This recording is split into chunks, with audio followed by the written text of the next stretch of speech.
Anti gravity software. చూడండి ఇక్కడ open folder అని కనిపిస్తుంది కదా, ఇక్కడ మనం ఫోల్డర్ ఏదైనా ఇంపోర్ట్ చేసుకోవచ్చు. ఇక్కడ నుంచి క్లిక్ చేస్తే దీని ఏజెంట్ అంటారు. నార్మల్గా మనం చాట్‌జీపీటీలో చూస్తాం, మనం ఒక మెసేజ్ టైప్ చేయగానే అది కోడ్ జనరేట్ చేసి ఇస్తుంది. సో అలానే ఇది కూడా. సో నేను దీన్ని క్లోజ్ చేసేస్తున్నాను. మీకు కావాలంటే మళ్ళీ ఓపెన్ చేయాలి, అది కనిపించలేదు ఎప్పుడైనా అంటే Ctrl+L. సో ఇలా Ctrl+L కొట్టంగానే ఇది వచ్చేస్తుంది. ఇక్కడ 6 మోడల్స్ ఉంటాయి, మనం ఏ మోడల్ అయినా యూజ్ చేసుకోవచ్చు. డిఫాల్ట్గా జెమినీ 3.1 ప్రో ఉంటుంది, సో అదే యూజ్ చేసుకోవడం మంచిది. ఫాస్ట్ ఉంటుంది, బట్ మీకు ఎప్పుడైనా స్టార్టింగ్లో వెబ్సైట్ బిల్డ్ చేయాలి అనుకున్నప్పుడు ప్లానింగ్ యూజ్ చేసుకోవచ్చు. అండ్ దాని ఏదైనా చిన్న చేంజ్ కావాలనుకున్నప్పుడు ఫాస్ట్ యూజ్ చేసుకోవచ్చు. నేనైతే ఫస్ట్ ఒక ఫోల్డర్ని క్రియేట్ చేస్తాను. ఫస్ట్ ఇక్కడ ఫోల్డర్ని క్రియేట్ చేస్తున్నాను, ఫోటోగ్రఫీ అని. ఫోటోగ్రఫీ.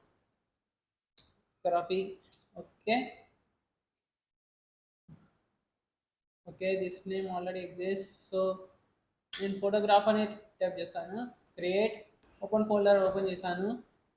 ఇక్కడ నుంచి desktop, photograph, open. Yes I trust the authors because నేనే క్రియేట్ చేశాను కాబట్టి. ఇక్కడ మనకి ఏజెంట్ వస్తుంది. ఒకవేళ మీకు ఏజెంట్ కనిపించలేదు అంటే Ctrl+L అది టైప్ చేశారంటే వస్తుంది.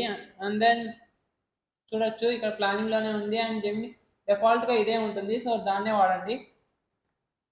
అండ్ దెన్ నేను చాట్‌జీపీటీ నుంచి తీసుకున్న ప్రాంప్ట్ని ఇక్కడ టైప్ చేశాను.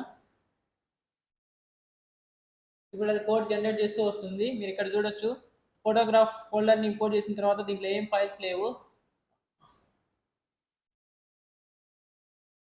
మీరైతే వెబ్సైట్ ఏం బిల్డ్ చేయలేదు, ఏం లేదనుకున్నప్పుడు ప్లానింగ్ని యూజ్ చేసుకోవడం మంచిది. ఎందుకంటే అది ఫస్ట్ ప్లాన్ చేస్తుంది, ఏమేమి చేయాలి, ఎట్లా నేను ఎలా చేయబోతున్నాను అని చూపిస్తుంది. అండ్ దెన్ ఏదైనా చిన్న చిన్న చేంజెస్ వెబ్సైట్లో ఉన్నాయి, మీరు ప్లానింగ్ అయిపోయిన తర్వాత అంటే ఫాస్ట్ని యూజ్ చేసుకోవచ్చు. అది నేను మళ్ళీ చూపిస్తాను.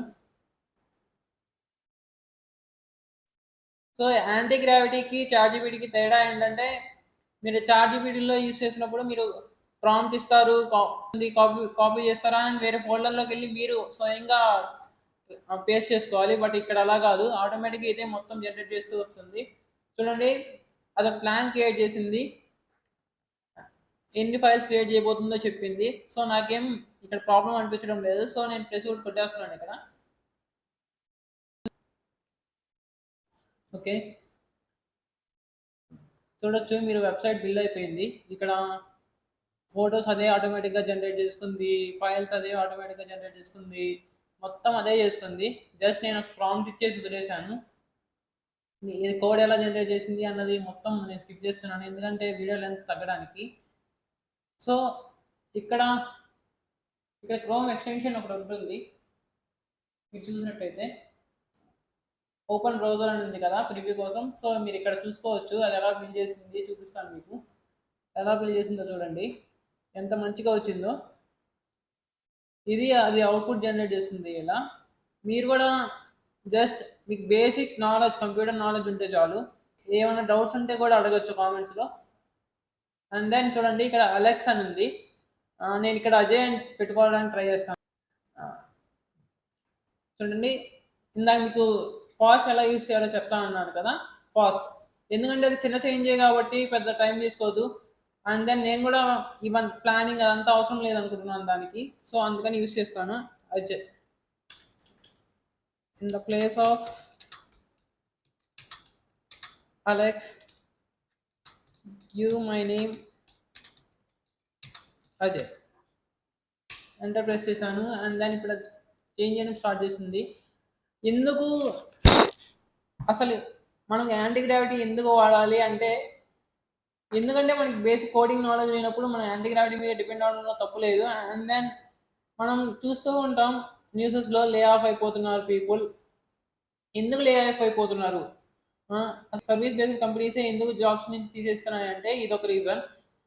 ఏ ఏజెంట్స్ వచ్చేసాయి, అన్నీ అవే చేసుకుంటూ పోతున్నాయి. చాలామంది క్లయింట్స్ కూడా యాక్చువల్లీ ఇదేం చేస్తుందంటే, నలుగురు చేసే వర్క్ నేను ఒక్కనే చేసేయచ్చు. ఇప్పుడు ఇంత పెద్దది నాకు క్రియేట్ చేయాలంటే నార్మల్ టైమ్స్లో ఐ మీన్ 2022 2021 అప్పుడు నాకు 3 days 4 days కావాలి. బట్ ఇప్పుడు అదే చూసి ఒక 3 minutes 4 minutesలో అయిపోతుంది. అది డిఫరెన్స్. అండ్ దెన్ చాలా సర్వీస్ బేస్డ్ కంపెనీస్ కూడా ఇంక నుంచి హైర్ చేసుకోవడం మానేస్తాయి.